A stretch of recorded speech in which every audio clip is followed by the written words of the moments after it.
Priatelia, ak sa vám páči tento podcast How I Met My Architect, budem veľmi rád, ak za neho práve teraz zahlasujete v súťaži Podcast roka 2024. Odborná porota ho totiž vybrala do užšej nominácie v kategórii Ateliér. Hlasovanie prebieha do 16. júna a všetky informácie nájdete na webe Rádia Express alebo na oficiálnych stránkach súťaže Podcast roka 2024. Ďakujem veľmi pekne. Welcome everybody, I'm Peter Rostl, Slovakian architect, and you are listening to podcast about architecture called How I Met My Architect. Right now I'm in Milan on my 2-month architectural trip, which is supported by Get Institute and also Culture Moves Europe. In Milan, it's always really good opportunity to talk with some Italian local architects. And today, my guest will be well-known Italian architect Cino Zucchi. Hi, Cino. Ciao to everybody. Let's warm up a little bit. Very quick question. You are doing architecture more than 40 years. So let's make a very, very short description. What is your studio focusing on in a really broad field of architecture? Our studio, which is middle-sized in European terms, you have one-man bands and you have very, very big orchestra. We are in between. So we mixed certain elements of craftsmanship and in a way traditional, very classical way of doing architecture with the modern organization of the work, which also is quite different since I started. I am a person who completely saw the information technology revolution. Many, many years ago, when I was very young, I studied at MIT and I took a course of artificial intelligence. It's an interesting topic. This was 1977, and I saw the birth, in a way, of the first researches about artificial intelligence, but the internet was not even there yet. So during my lifespan, the way we work changed very much. Coming back to us, there was a famous Swiss, artist, Johann Heinrich Füssli, who said, in art, many beautiful things are found by chance, but conserved by choice. I think this also happened in life. Many times, each person is subjected to many occasions, but our character, in a way, reinforces some things and not others. So it's an interesting combination between randomness and direction. This is true also in professional life. For example, certainly at a certain point, the winning of a very important competition was 1995, so almost, I would say 30 years ago, in Venice. In a way, changed a bit the scale of our studio because by chance that we won this competition. A former industrial area called the Jungans, they used to make watches and military apparel.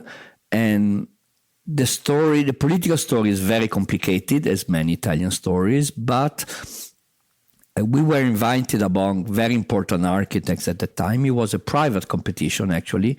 I feel I became an adult in my profession through difficulties, and this was one of them. So we have a studio which is not focused on a specific topic. We are good in doing housing. We're good in doing offices. We did, for example, the Lavazza headquarters in Torino, which is not just an office building, but a big urban renovation, was also the fruit of a winning competition. We do also smaller scale things. We did some shops or interiors, but also we do a lot of urban design. So I like to go from one scale to the other, one theme to the other. In any way, we consider each project very special. So we don't have a specialization. We do have a sensibility or an attitude. But how tough is for you to switch between those scales? Because when you have to solve the problem or design something in the interior and in a master plan, how tough is it for you? Quite complicated and long way to explain what I think about. Let's say in the old times, architecture had what you could call a theory, even from Palladio, Vitruvius, and so on, but also it had, up to a point, a set of shared forms in the European tradition. Was mostly the classical orders on this kind of thing. Not only that, of course, you have a lot of architecture who goes away from that, Gothic architecture and so on. But just to say that for a long period, the set of classical orders, Toscanic, Doric, Ionic, Corinthian, Composite, was some kind of shared language which had to be composed, but nobody rediscussed the essence of it. So, for some reason, at the beginning of the last century, around 1920, the architects felt all this set was not useful anymore to solve contemporary problems. The basis of what you could call functionalism, you can call it in many ways, is that the modern movement comes from obliteration of traditional forms. I'm not a traditionalist. I'm just saying that for a moment, say, I don't want to look at that. It only clutters my mind.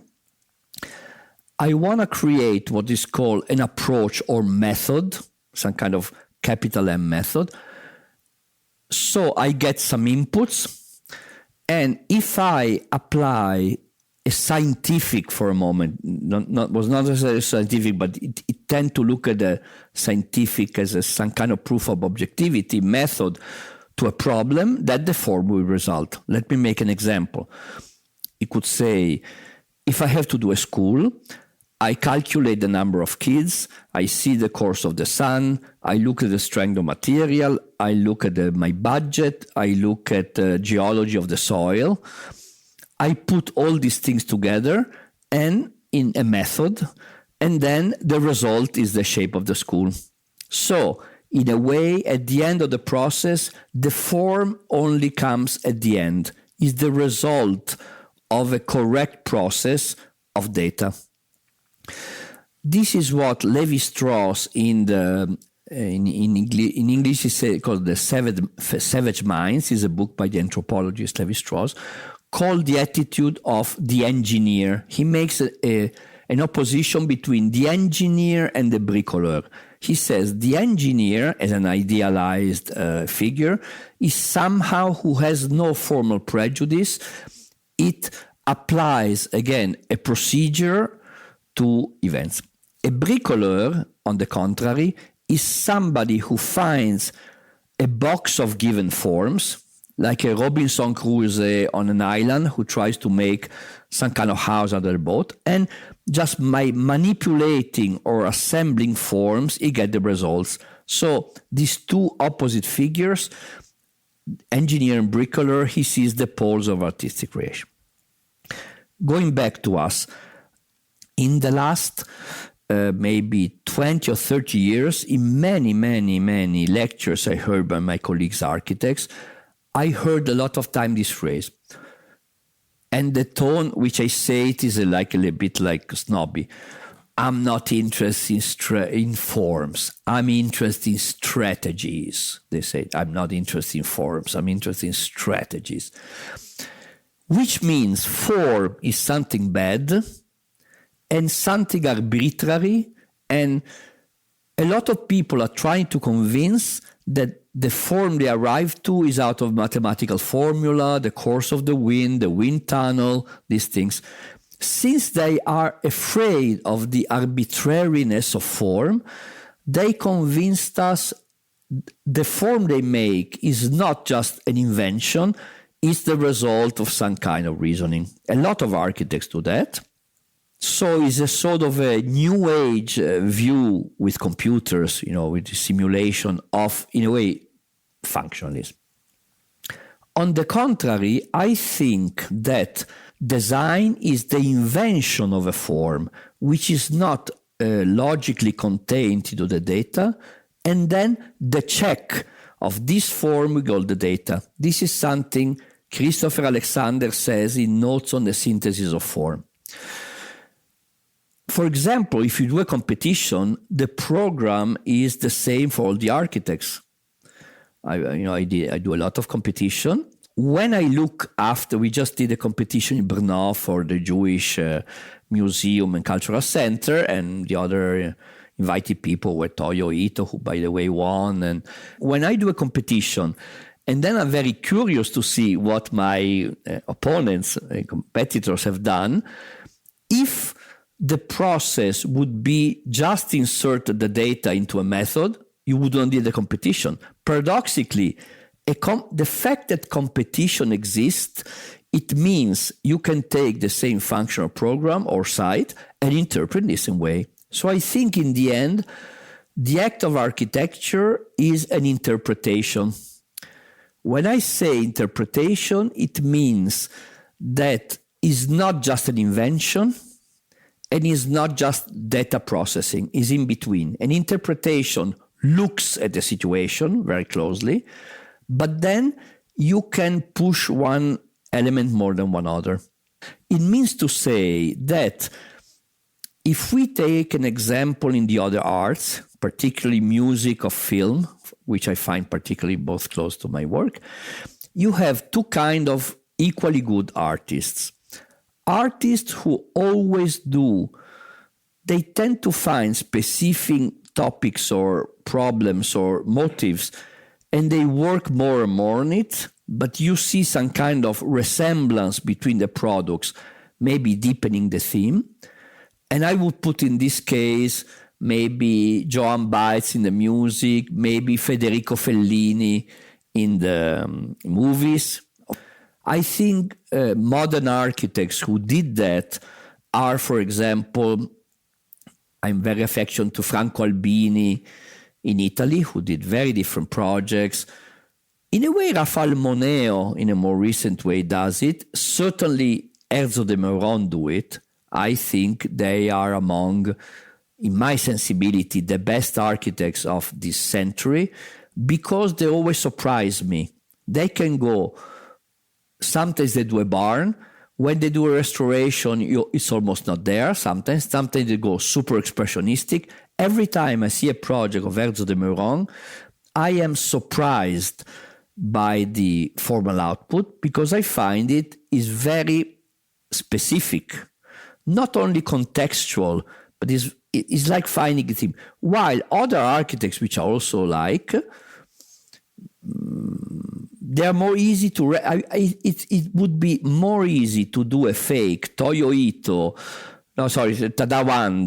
or Zaha Hadid project in the style of Zaha Hadid. Even in the studio of Zaha Hadid today, they told me they use artificial intelligence, which goes back to the project statistically. In a way, they are using it like almost Midjourney-like. So the present Zaha Hadid studio, I talked because I spoke with a person who's the information technology manager. They go back and find some kind of language of Zaha Hadid, and then they reapply it. I'm not saying this is wrong, okay? I know very good project by Zaha Hadid, but I feel closer to what I said before. Going back to your thing, I don't think I have a unity of method. I do have a sensibility, and I tend to invent every time some kind of interpretation or key to the project, of course using my experience, because you do, but never applying it mechanically. I would use the word interpretation and character as two fundamental words who could define the way we work. And now when you are talking about creating your architecture, are you somehow transforming the Italian tradition from those masters, as you said, like Luigi Figini, Polini, Caccia Dominioni, or Gio Ponti, or those Italians? Are you somehow transforming the tradition to your projects? That's a very also interesting question, because I was raised in a house by Caccia Dominioni.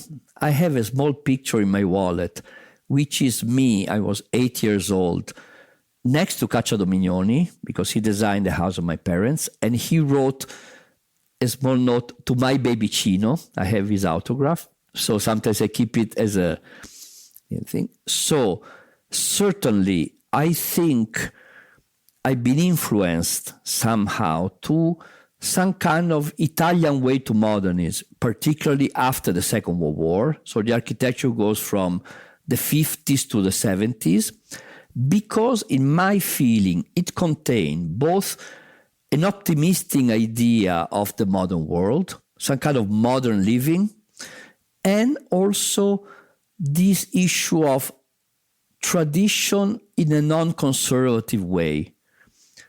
Tradition, I quote Paul Valéry, who's also a big, he says, the phrase to renew a tradition is a fake one.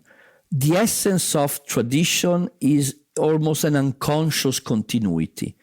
In the moment we become conscious of a tradition, we means we don't have it anymore. So the project, what we do, is something who can be subjected to judgment as a new one. I think in a modern world, closing yourself in a small Europe is a risk. Europe feels endangered by the big changes of the world, the East and so on, tends to go back to some kind of good old things. And this is interesting on one way, because I love Europe. I feel very, very European, but it could have some kind of conservative hint. You see the modern generation, sometimes of all countries in Europe, going back. I went to Munich, there was a wedding, and everybody was very elegant men, all dressed in lederhosen, the leather pants, the very traditional Tyrolean things. In Tokyo, women start to go again with a kimono and so on. You see the fascination of the allure of traditional things, which I respect very much, but the risk of Europe is that the danger of globalization, of great numbers, of changing in power is so big that you risk to do an architecture which is a little bit too restricted to European sensibility. I have a lot of friends which I admire very much, Sergi Zombates and Adam Caruso St. John in London, a lot of people in contemporary Europe who do this sort of banal, a little bit not decorative, they go back to certain use of materials, almost to decoration, and the idea that buildings should not be seen so much. In a way, it's also a reaction to parametricism, to spectacular, which we saw it went really in a commercial way. So, in a way, we are leaving deconstructionism and parametricism to the Emirates, and in Europe, we are doing buildings which, in a way, they don't reject some kind of feeling that you already saw, some kind of vintage feeling, which I don't dismiss. I'm asking because especially Caruso St. John, they have kind of an ornament in their buildings. But I'm asking about this keeping a tradition because the Milan or the whole Italy was built in stone. A lot of craftsmen, they have done a lot of good jobs. And that's something what kind of disappeared in the 90s or in 80s or 90s. And now we are kind of discovering that a little bit. I would say it's improving, but it's really tough to do it in a really good quality materials. So that's the question, how are we going to do it? Because it leads to some plasters, non-durable materials. So that's the question, how are you doing this? You have a book recently published by Taschen, I don't remember, it's called Entryways of Miláno. You have all these beautiful pictures, a photographer who went to see the condominiums, the residential condominiums, and the entry have marble, they have a very nice stair detail. At the end, you even have an appendix with a lithologist who tells what are all the stones used.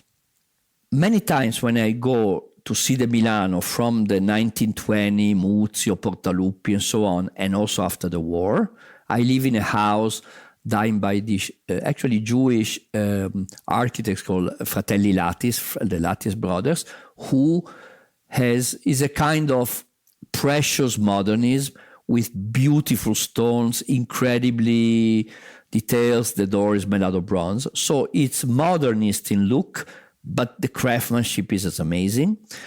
And the problem is that in the buildings I do today, nothing of that kind could be reached. We have very, very good craftsmen in Italy. Also, we export them. I was in Paris and I heard speaking Venetian dialect. And actually, there were workers who were doing Kazuko Seiji Manu Samaritan edition. And I heard them many times. This craftsmanship is very appreciated in Europe. And a lot of Italian glass workers, bricklayers, stone people are used all over Europe because of this quality. So we do have the craftsmanship. But in my experience, the quality we are talking about can be only today applied to rather expensive projects. And in the, for example, social housing I'm doing, we use mostly, we try, for example, we also use bricks or so for the facade, but the budget allows you also to do what we call it overcoat insulation with plaster. So basically you put all the insulation on the outside of the wall, you put a net, some kind of grid, and then you put plaster, which it gives high thermal performance. I don't think it's so ecological, to be sincere, because you can recycle but not dismantle it in a way. And also I think it will not last. So the techniques of a contemporary construction field is much, much lower. I don't know if the building we're building today, so we talk a lot about energy conservation, but if the embedded energy, if a building only lasts 20 years and not 200 years, if you go in the Paris Haussmann, the Haussmann quarters in Paris, maybe they replaster, but the building are still there for 200 years, 300 years. And they still work in a way. I don't think contemporary building will last long. I see buildings that also after 10 years, they start having a lot of problems, things falling down, or even if they're high technology. That's why I'm not nostalgic, because I think the socio-economical, technological condition which produce the architecture in Miláno, you're talking between the 50s and 70s, which I adore, they cannot be reproduced anymore. So I think the lesson from the masters should never become a mere copy, because there's some kind of deeper essence that it needs to be there. Otherwise, it's only a formal copy. Exactly what you are talking about. That's something what I also hear quite often. Oh, today it's impossible to do it again. And this reminds me that the architecture is going backwards or something. How is this possible? Is architecture moving forward, or are we going backwards when we are not able to do something what we were able to do 20 years ago? That's a very good question also, because in certain moments, we have a feeling of naturality of traditional settlements in Europe, country houses, but I'm saying really where the cows stayed, not the rich people houses, bricks or like traditional architecture, this architecture without architects who Bernard Rudowski was talking about, which was generated by plain culture. There's a famous essay by Adolf Loos. It's called Architecture. It's 1910. And he says, let me take you on the banks of a mountain, lake. Everything is beautiful. The sky is blue. Everything look like is made by God. And even the traditional houses, they look like were placed there by God. And then something disturbs the landscape. What is it? The villa by the architect. Adolf Loos says, why? Whether it's a good or bad architect, the villa by the architect destroys the landscape. The traditional houses do not destroy, and not even the boat designed by the engineer, he says, because the architect has the Kunstwollen, the will of our art. He's then eradicated. So in the end, what I'm trying to say is that when you go around Europe, prefabricated concrete warehouses, this is the way we build today. I'm saying that we are nostalgic about the way farmers work, but they were not more intelligent or artsy than us. Just they use bricks. That's why I'm a bit pessimistic. So again, in a way, we are generating a lot of very mediocre architecture, and then we go to what is called the archistars, and we want to be surprised by them. So I think it's a world who accept boredom, everyday boredom, and then Saturday night, you want to have Saturday night fever, get very excited. I don't like this dichotomy between accepting very low level of landscape. Landscape, I'm saying also built landscape in the peripheries. The typical European suburb is quite without qualities. You can live there, but then you have fantastic TV. So in a way, if you need the beauty, you go into the historical center. In a way, people live in a sort of mediocre landscape. They have a fantastic TV, they have a fantastic iPhone, they have a fantastic car. They accept a sort of house. And then if they need beauty, they go to the center of the cities.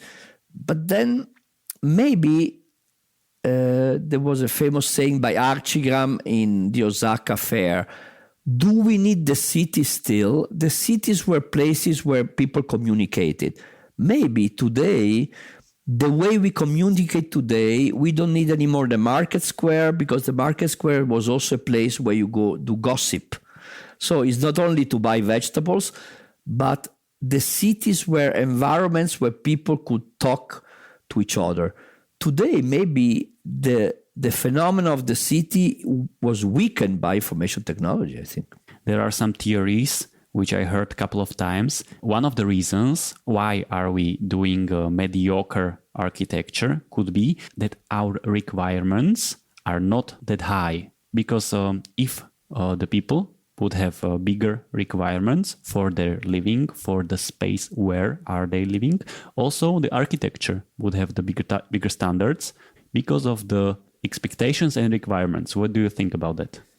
Ludwig Wittgenstein, the philosopher, once said, we don't have to forget that the game has rules, but also a juice, a goal. Today, we all talk about quality. Oh, quality here, quality. But then when you try to agree what quality is, it's more difficult. We substitute the concept of quality with the concept of procedure.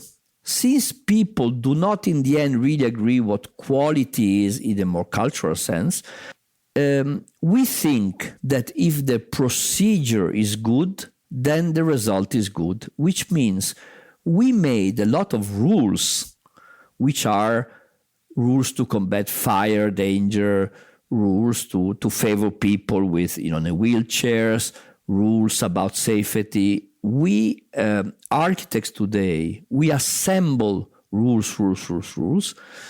All these rules are good. The goal of these rules is good, but they tend to transform into standards. How the steps of a stair should be, how this should be, how the handrail should be, how the grill should be. That in the end, they almost cancel the possibility of architecture as a synthetic way. So I spent 80% of my time dealing with these rules. I do it all the time because that's the way you do it. I'm not against any of them, just that half of the bad things of the project as a kind of whole is destroyed by this analyticity of the rules. So the fire extinguisher has to be 1.50 meters. In a way, the rule is blind. It was done for a goal, but then it forgets the goal and only gives prescriptions. In this sense, the expectation or requirements you are talking about, they are what people expect a dignified thing to be, like what to expect from a car, from a dress, for something. But it's true that paradoxically, I see buildings which are much more safe, secure, accessible, but in terms of architecture quality, but I'm talking about environmental quality also, the bad. For example, you have to destroy a lot of buildings which are very good and maybe they're not so well insulated from the 30s or the 50s, old buildings. I'm doing a lot of renovations, and many times I'm forced to destroy the old window frames, which were, from the craftsman point of view, very beautiful, because they don't have the insulation standards. But if I put a PVC double, triple glass insulation today, I totally destroy that building. Of course, the performances are much higher.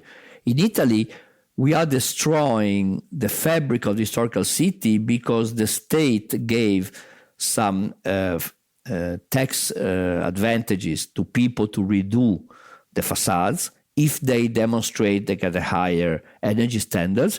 But this created a disaster in the architecture of the cities. We are destroying facades from 30 years ago, which are really the way where architecture is very nice. They made the fabric of the city. So my answer is that architecture is anyway a social game. It's not an art, an autonomous art. I also teach in the university, and what the fatigue I'm doing with young kids is to say, okay, we are in this class. In a way, you can do what you want. You have to please me as a professor. But that's not the point. I want to prepare you to go out in the world and be able to explain, defend, and modify your project in relationship with a very complex system of money, of expectations, of rules.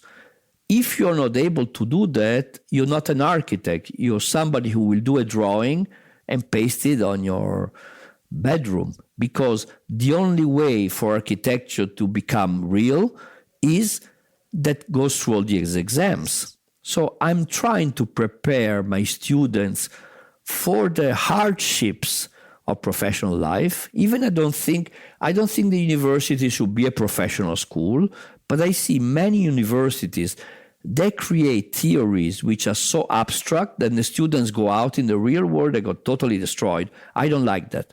You cannot think of architecture as an autonomous game. Are you successful somehow, at least to prepare them for the reality? There's a song by Cat Stevens, "Oh, baby, baby, it's a wild world out there." So if you go to military school or you teach theory of windsurfing, you have the theoretical part, which can be very useful, but then you have to jump in the water and balance on your windsurf. You go in the combat and you have to shoot. I mean, it's different, the West Point thing. So I think in the end, I'm very empirical. In my professional work, I'm very empirical. Even I was just with a client 1 hour ago, and we were talking about, in a way, we're doing housing, the dimensions of an apartment, the way the terrace should be. There are market issues. They have to sell it. And I'm very conscious of that. On the other side, I don't consider myself a commercial architect. I hope not. Commercial art is only pleasing the client. So once you please the client, your job is done. Okay? So the essence of commerce is, to sell in a way or to please.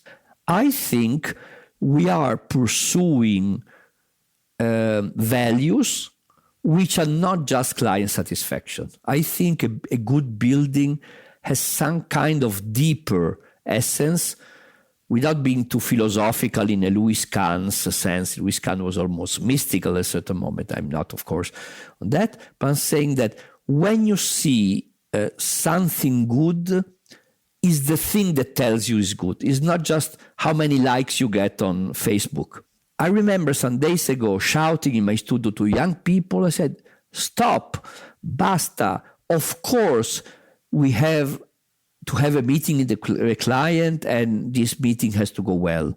Of course, we have to pass the building permission by the Comune, but it's not only that. We never talk about what you think of your own building. You're always there catching the approval of others. But if you try to just please everybody and that's only your goal, it's not enough. To me, you are pleasing a deeper standard, which is some kind of consistency of the building itself. And could you tell us where is this balance between to please him? Because when you are working with the money of your client, of course, the project should be in, let me say, green numbers somehow. It doesn't need to be profit 40%, it's maybe 20%, I don't know. But how to find this balance? Auguste Perret used to say, the architect is somebody who builds the permanent through the impermanent, let's say, transitorial. He considered the program transitory and the building permanent. In terms of ecology, I think when you cut a very good space, so I try to embed in my building, let's call it resilience, let's call it robustness, let's call it flexibility or well cut. I think if you do a good architecture, of course you can transform a stadium into a primary school, but good buildings, they have much more embedded flexibility than bad buildings. That's the reason some of the cities we inherited. Otherwise, if the city would be only a machine, each generation should destroy it after 30 years. So answering your question again, in a way, I respond to a client and his needs, but my goal is longer, is longue durée, has to do with urbanity, maybe has to do with some kind of sophistication he's not obliged to see. Let me make an example. Toy Story 3, Pixar movie, I cried at the see, or Cinderella by Walt Disney are incredibly good pop productions. You take small kids to see, but they're full of very, very sophisticated references that only I can understand. In Toy Story 3, you have a toy, which is a Fisher-Price telephone. No kid today doesn't not even know what it refer. I remember it was 3-4 years ago I got around. So the Toy Story 3 people made something only Cino Zucchi can understand, somebody of my generation. This is fantastic. So I enjoy taking, not a kid anymore, I'm waiting for grandsons to see Toy Story 3, and I enjoy it because it's full of resonances, and even Cinderella is full of sophistication. So what I like about ancient architecture, like a church, is that it can respond to very basic needs of religion, but also can have very high-level speculative things. That's why I enjoy Bell and Sebastian. I have 100,000 iTunes songs. I'm a big culture of indie music. And I think a song should please at the first times you hear it, but more and more you hear it, you discover small passages. This is what I like about sophisticated pop. So in a way, my ideal of architecture is not so far from sophisticated pop or indie music. The clients, which are you talking about, are they accepting that? Because they kind of see the project sometimes with the not that long time span than you, as you are talking about. Do they accept this approach? That's why I have to give it as a gift to them, not make them spend more money. If they don't see that as a quality, as a selling quality, they don't care. So if I do it at the same price and without disturbing that, they don't mind. In a way, they're not against me because their goal is economical in a way.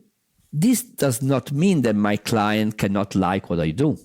Okay, they do like it, but in a way, I'm a service to them, for their own goal. So again, if I think my goal is way too far from them, I will have to make them spend 3 times the money or whatever, I will not accept the the professional task. But I'm old enough to understand when they come to me. For example, the client just went away. They're saying, we're selling apartments and 2,000. I ask them, what is your selling price in Padova? 2,500, maybe a little bit higher quality, 3,000. The Bosco Verticale by my friend Stefano Boeri is 15,000, 20,000 a square meter. So is 8 times more, which means in the end that I know that if I take a commission where the final budget is that, the construction price cannot be more than maybe 1,500, depends on what kind of surface you calculated, and I cannot build it in gold. I'm also used to Boris Podrek. I met him many years ago because at the Jungans competition I won over him, I felt a bit guilty. He said, when I go to the client the first day, I ask him, do you want a Jesuit church or a Franciscan church? In the sense that, to understand what they expect. Sometimes people, they need sophistication. So again, not being too commercial, but you have to understand the rules of the game. I always said to my clients, if you call the Rolling Stones, Mick Jagger can do Lady Jane or Let's Spend the Night Together. You cannot ask the Rolling Stones to do Beyoncé, I don't know, whatever it takes, but they still have a range. That's why I like Herzog de Meuron, because they always find the right character. Probably their standard is higher in terms of budget than me, of course, but then they have this freshness of finding a new game. You discover each other. You are a little bit suspicious at the beginning, then you learn how to play together. A couple of times you already mentioned the word ecology and sustainable design. So how are you trying to make your project ecological and sustainable? I had a very young experience at MIT. I studied there from 75 to 78 or 9. Actually, I went to MIT because I read the famous book, The Limits to Growth, wrote by Donella Meadows in 73, which was the first serious book on the ecological disaster we're going through. So I went there because I consider myself an ecological at the first time, much before sustainability ecology came as a marketing device also. I remember design. I'm very, very careful in designing well materials. But on the other side, today, it's so difficult to distinguish what is really the essence of it and the marketing issues. So I hear so much, I use a bad word, bullshit from my friends, having a very scientific education in terms of physics, chemistry, and that. Half of the building they are advertised as sustainable are totally unsustainable, and you can manipulate very much data. First thing. So I am very engaged in that, and you have many different issues about, materials production. For example, concrete today certainly. I was discussing the other day with the engineer, steel and concrete. The method of realizing concrete today is a lot of energy consumption, okay? Because the heat to make the cement is very high. So on the other side, it can durate more. So we were discussing in terms of ecology, in terms of using steel, aluminum, or wood, for example. For example, there's a lot of fashion in wood, but the resin you use in wood today to glue the wood together is not very ecological, and wood has maintenance problem in structure, has a lot of, apart from acoustical problems, but many. So everybody thinks wood is ecological, and it's not. Just to say that I tend to evaluate things deeply. As I said before, I think duration, in my view, I never separate the ecological issue from the cultural urban issue. To me, environments also have to last in time. So I do feel durability is a very important issue. I tend to embed as much as I can. And sadly, I think that we have to distinguish an ethical attitude. Every time one of my sons gets out of a room, I said, switch off the light, because that's ethics, individual ethics we all should have. Or maybe don't use plastic or so on. But sadly, if we want to talk about the real impact of what we do on the world, the four things they matter about if you want to really reduce CO2 are: one, the number of population. When I was born, we were 3 billions on the earth. Now we're 8 billions. So more than double in my lifetime. Two, globalization of the market. To build a portello, there's a typical granite in the Miláno area, and my construction company bought it 3 times from China because it was much, much cheaper. He went all the way from China, even it was exactly the same granite. And he said, I can import it 10 times from China and throw it into the sea still cheaper. So globalization of production, it means everything we wear today is not produced in Italy or in Europe, these clothes. Third, traveling with planes, because I calculated, let's say, if I go to St. Petersburg and come back, I do 1 ton of CO2, and means that if I do 10 travels a year like this, I double my carbon imprint just because I'm European. I say each person in Europe goes from, say, 10 to 20 CO2 tons per inhabitants. So Mali or Laos is 0.4. So every European puts CO2 80 times Laos, which means, sadly, we want to really save the world, we go back poor. Our standard of living is unecological. So if you talk about effects, I'm not saying building does not count, but what will make really the CO2 things is what China and India will do, and not what the Danish people will do or we personally will do. In that sense, this does not mean I don't have a very deep ethics of it. But to say you're saving the world just by putting some trees on your balconies or biting the Freitag things, I think is bullshit. That's why sometimes I am very ecological, but I tend to have a strong reaction on the ecological lies I hear, which are very big. Let me ask you also a couple of questions from Milan, because we are now in Milan. You spent the whole life here, kind of. I spent 1 month in Milan. First question, from your point of view, is the Milan good city for the living? I like Miláno. The thing is that when you travel, if I go to Scotland or New York or Tokyo, I make a funny metaphor. To go to Stockholm is having like a love affair. And to stay in a city means marrying. It's 2 different things. So some cities are very fascinating as a tourist, and maybe you would perceive them differently if you would live there. I love Venice. The question is, would I like to live in Venice or New York? I have a lot of New York friends. When I go to New York, I absolutely get almost drugged in New York by the city, but maybe I don't know if I would live there. So I like to live in Miláno because it's a middle-sized city. When the tourists become so many more than the people, sometimes you go around the streets, you even get oppressed. So the city becomes like a big market, like Florence is this way.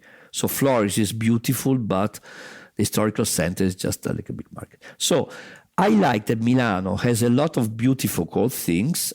I also almost was an historian. I wrote a very scholarly book on Milanese courtyards, which is now on my desk when I was young.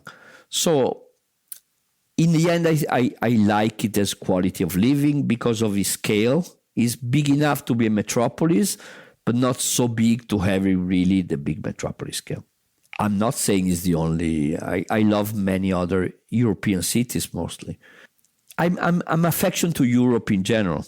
Each European city is beautiful because of a singularity of character, and I love to move 200 kilometers and the landscape changes. Because after 1 month of my discovering the city of Milan, I noticed one, let me say, very negative stuff, that the Milan is a very, very car-oriented city. And last year, I spent 2 months in Barcelona living there. It's totally different in a question of public space. And for example, here in Milan, I visited couple of spaces where the architecture is creating a potential space like for the public space, but it's ruined with cars. It's just full of cars, no trees. And I see really big potential there everywhere in the city. How you see this? Because this makes the city very car oriented and not people oriented. It is true. The mayor of Miláno and all the deputy mayors are working very much in these directions. On 2 scales. One was even called tactical urbanism. It's something a bit fashionable. Just go into this kind of spaces almost just by painting the ground and reappropriating the car space. This is a temporary thing which gives meaning without changing very much, but also where they're redoing a lot of public spaces and squares, putting a lot of bike lanes, which Milano really lacked. If you go to the Northern Europe, sometimes it's even too much. When I go to Holland, I'm almost afraid because if I'm an Italian tourist and I'm standing looking up in the air on a bike lane, I could be killed by this crazy. So in a way, I like the public space of being a little bit of everybody and not too much the bike lane, this and that and that. I like bike lanes, but in a suburban way. But once you get to a city, I would like a paved city where the king is the pedestrian and the bikes and not the cars. We are really going to this direction. For example, a lot of cars in Milano park under trees because where it's not paved, there was no law. So you find all these boulevards. But we are doing a lot of projects and a lot has to be done yet. So your analysis is totally right. Barcelona was very, very smart and even seminal when they did the Olympics in the 80s. They really start from redoing the public space, let's say. So not only they redid the city, but also they started from the redesign of public spaces. They had a lot of Lisbon Square, also in this sort of intermediate state between pure landscaping and architecture in a sense of paving of this. I think Barcelona experience was very important also to as an attitude, the way you design. For example, Madrid, I was totally astonished how a big project from the 80s and 90s called the Madrid River Rio totally changed the landscape of Madrid in a very big scale. They made a beautiful garden, a pedestrian space where they had, an inner city highway. To me, that's one of the best urban design project. It was partially done by West 8, but also by a big team of Ginés Garrido there. So it was a mixture between foreigner designers and there, because it was very, very comprehensive space. But that's a pity, because exactly what I'm talking about. I'm going through the street, really nice big trees, which are already there. So the job is already done. It's only about to putting cars away, put the nice pavement, and that's enough. And that's it. You don't need to wait like 80 years for the trees. Yeah. So it seems to me like quite an easy job, but it needs some concept for the whole city and start doing that. Yeah. Last night, I live in a historical center. Last night I was coming home, and I think it was a Russian person renting some Airbnbs, and he asked me, where can I park my car? I said, this is the yellow line only for living people. If you go the blue line, then another parking. I tried to explain to him where he could park his car here, right? I don't think you can, even if I have my 4 kids do not go around by car. I only use the Vespa. I never use the car in Milano, but I'm lucky because, I can use the Vespa to go away.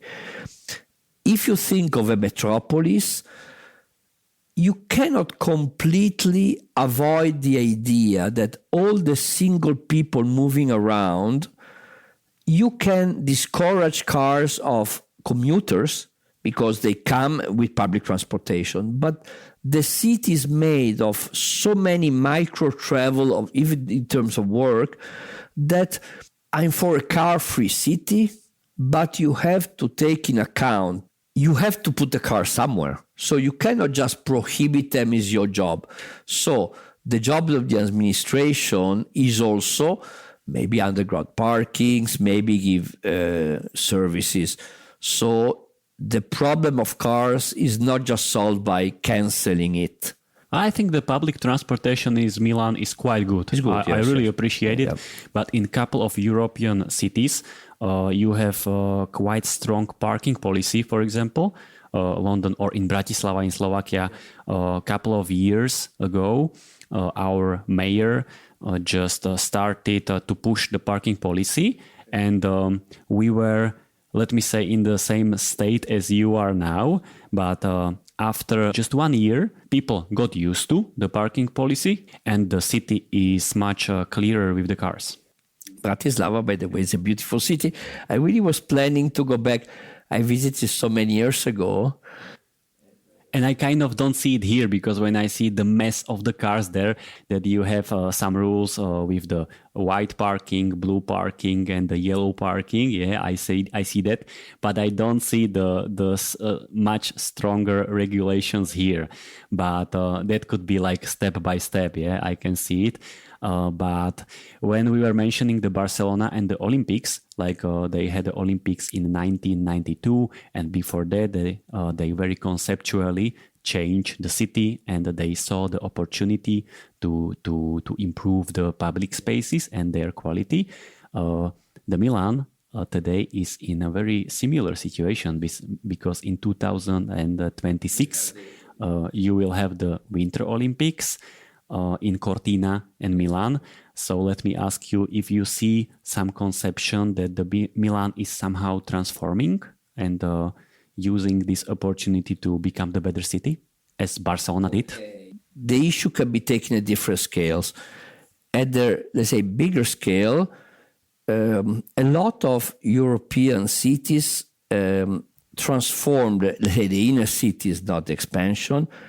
For example, the big keys of redesign, not just a single piece, but also a comprehensive things, were the infrastructural areas dismissed, like railway yards and big industrial precincts.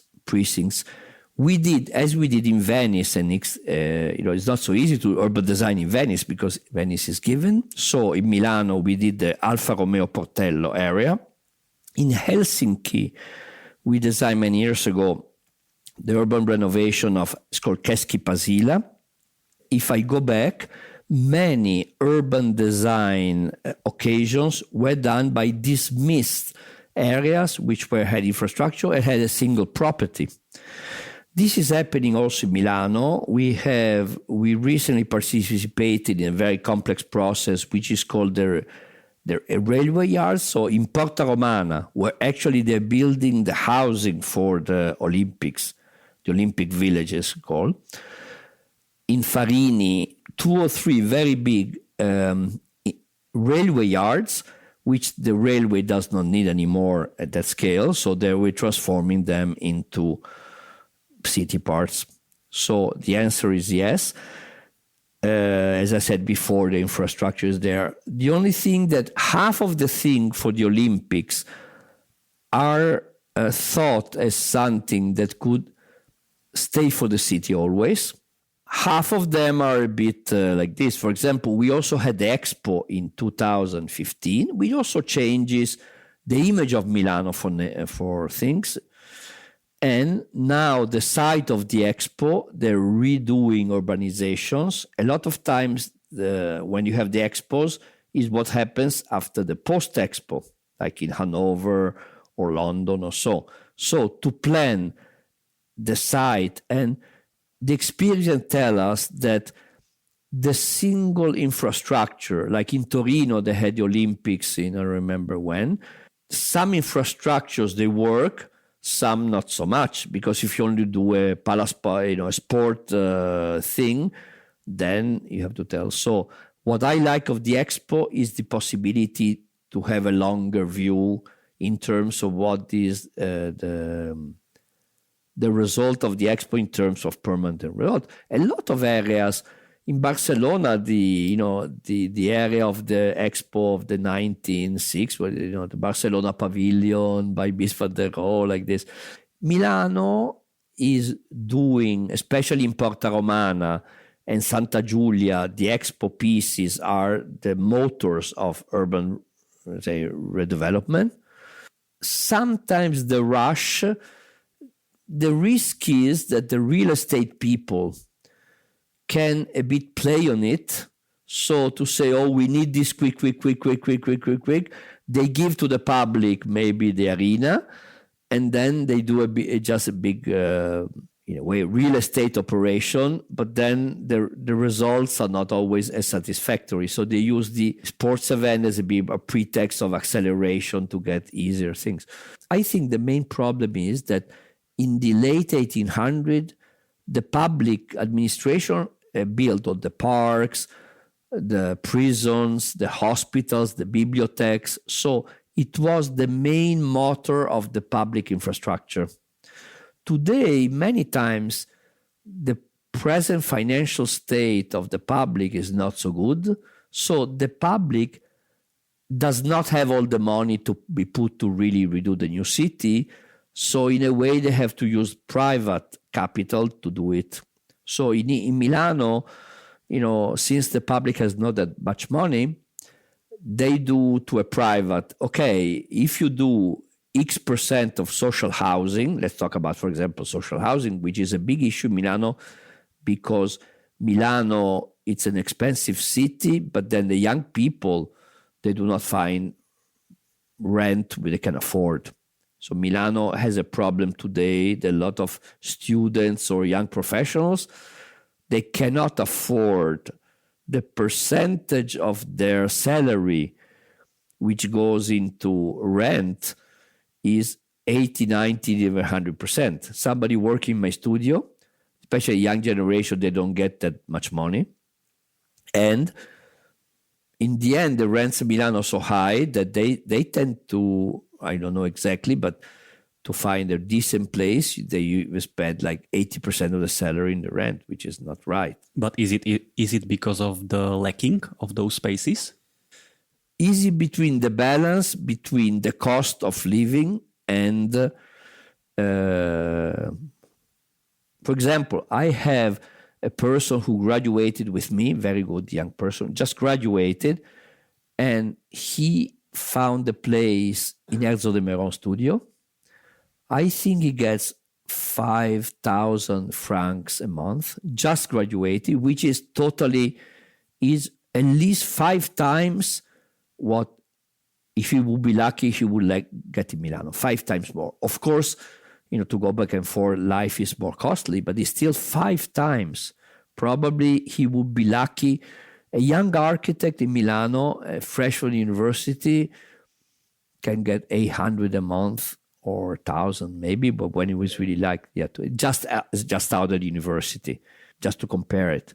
But just to say that we have this problem of social housing and student housing, which in Miláno has very much in this moment. Let's go to the regular rubric at the end because we are moving forward. Question number 1. What is the most favorite failure? I just had an interview for a magazine. I gave it a title, Fail, Fail Again, Fail Better, which is a quote by Samuel Beckett. I do believe in fail, fail, fail, fail as a method, I would say. Without failure, or you would never progress. The problem is who pays for the failure. So probably I learned more from the failures in my life than from my successes. This sounds a bit like, an internet feel-good thing, but it's true. I really believe that. And all the projects which made me grow, they were the most difficult ones. I just went yesterday, I was in Venice, and I went back to see my projects, the one in the Jungans. And after 20 years, the climate in Venice is very bad. So some of them took the test of time. Some minimalist elements I put. For example, I remember at that time, 20 years ago, not wanting the stone sills from the windows going out of the facade, because I like all this sort of flush aesthetic.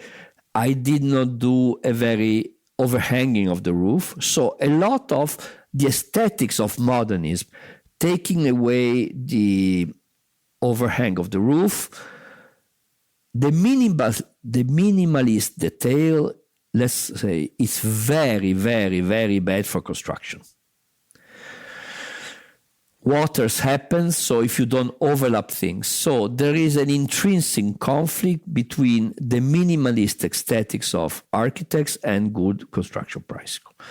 This I learned on my things because I insisted with construction company to not make the sill overhang at the bottom of a window.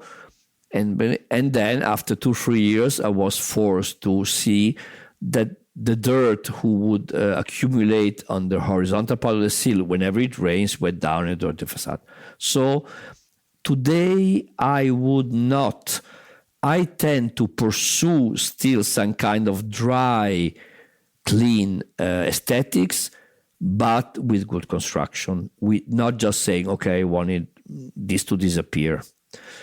And also, again, going to these aesthetics, you need some overlap between things because of what you could call the tolerances of construction. Young people born with AutoCAD, they see the drawing, but they don't understand why things are... They take a detail from Renzo Piano, they copy it, but they have no idea that those lines represent a knowledge. So in a way, they cut and paste without understanding what they're cutting and paste. So I don't know if I have a gigantic failure, otherwise I would not be here, death like this. But many micro failure tell us how to be robust and resilient, I would say. And I do believe in failure, and many times, and many things you learn on your own body, I would even say, or professional body. What is the most negative personal quality? Last night, my wife, she's also an architect, said, Cino, you always want too much for yourself. You always a bit, with other people, they always feel they can never be good enough. And I said, yes, Raphael Moneo said something very important. I do not ask of other people what I do not ask to myself. I'm very, very self-critical. I think every project should get to the best. And when I'm of a bad humor is because I don't think the project got to the root of what it could get. And sometimes people feel this tension. I do it also myself. I don't ask too much of other people. I just ask too much of everybody, including myself. The question is, many times my standards are so high that people, they ever feel like judged, or because I'm not very authoritarian. I'm very easygoing, but I cannot stand even small mistakes in text or writing or things like that. So I tend to have a very analogic mind. Maybe some ADHD people have that a bit. They jump from one thing to the other. This is something which really gives richness to my projects, but then many times I can be a bit anecdotal or dispersive. I heard somebody who worked with Steve Jobs, and the iPod Classic was already in the shops and he was displeased with the click, the sound. He made it took away from the shops and it took 6-7 months to find the right click. Steve Jobs was a totally obsessive person, but then, so he made the standard of design what we admire. So sometimes this negative attitude in terms of personal things, I think a lot of great people, they would not stop when other people would stop. I think Francesca Torzo, she's the best, absolutely Italian architect. And many people who work with her, they consider her too tough or obsessive. I mean, if you hear from the collaborators, I admire some people. And then you hear, from the collaboration, the hell. I have my assistant, she just work at Sana, Kazuko Sejima, and they say the Japanese are crazy. You stay there until 10 o'clock in the night and so and so. What is the best personal quality? I think irony. I always said the most intelligent people I met in my life, they're also the most ironic, self-ironic many times. When people are too serious or convinced, I'm suspicious. You have Taras Benjeloun says, the contrary of sapere, of knowledge is not ignorance. The contrary of knowledge is certainty. The market requires to you a lot of, that's the way you do it, of guru people, of, so TED Talk people who, they promise you the idea. I think that irony is, especially self-irony, be ironic about yourself also, it's like a lubricant, some kind of oil who made the world run. So I would not have survived all the troubles I had in my life without some kind of acceptance and self-irony. Flat or house? I like to live in flats, given you have a big terrace. I think today we all would love a lot of private space, but I'm a very urban person. So in the end, I would like an urban flat more than suburban house, even if the house, you can have a lot of resources you don't have in a flat. What is the most favorite food? I think pasta is a universal food because it's very, very simple, but changing the sauce, you can change everything. So it's with endless possibilities, the food of endless possibility. And pizza is also maybe it's too nationalistic, but I think pasta and pizza are great inventions both because they're easy to do. Everybody can do them. What I like about Italian cuisine is that you don't have a distinction between high and low. Regional cuisine can be very, very good. Mm-hmm. But do you have one favorite one from the pasta, or it's just general? If I would be nationalistic about being from Miláno, it would be risotto con ossobuco, yellow rice with marrow bone. But also tonnarelli cacio e pepe is more a Tuscany thing. Cacio is a kind of cheese and pepper is pepper, and they also have some pancetta, some bacon in it. So. Okay, let me ask you a candy question. Before our recording, you had an opportunity to try kavenky and kakaverezi. Those are the candies, very typical one in Slovakia. So which one Cino Zucchi prefers, kavenky or kakaverezi? I would go to the kakaverezi one with the pure chocolate, not the one with the coffee. Okay. What about you? I totally love kavenky, okay, so the second one. So let me ask you the final question. It's more connected to the fashion, but I'm sure that you kind of know it. We, like an architects, we like to wear black clothes. And why do you think that architects wear black? So I actually don't like to wear black as an architect. And I even have a joke, where is the funeral? No, we are architects on a site visit. So I personally not only I do not wear black, but I would not wear black, but I don't know why.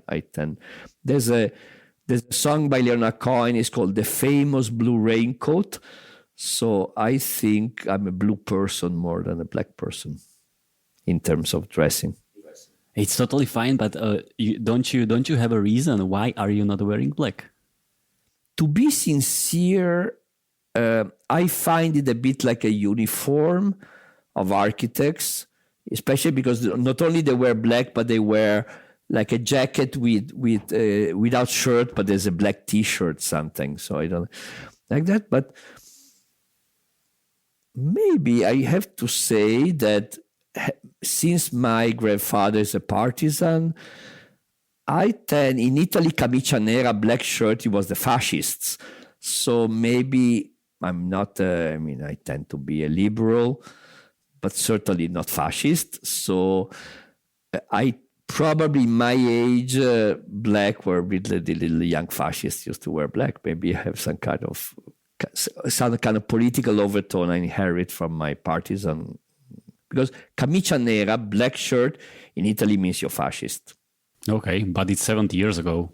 Yes, but the nostalgic today, they go and, they make the fascist saluto with the hand. They wear black too. Okay, so we are at the end of this podcast. Let me thank you very much, Cino, that you found the time for it and you shared your ideas and your approaches to architecture and also to the Milan city. So thank you very much. Thank you very much. I'm also very honored to be in this podcast because I know is also very successful. A lot of people hear it. So it's interesting to talk to people you don't know, and maybe they just click by chance, and maybe they're interested in what they hear saying, and maybe they go and listen to it. So thank to everybody also for your patience.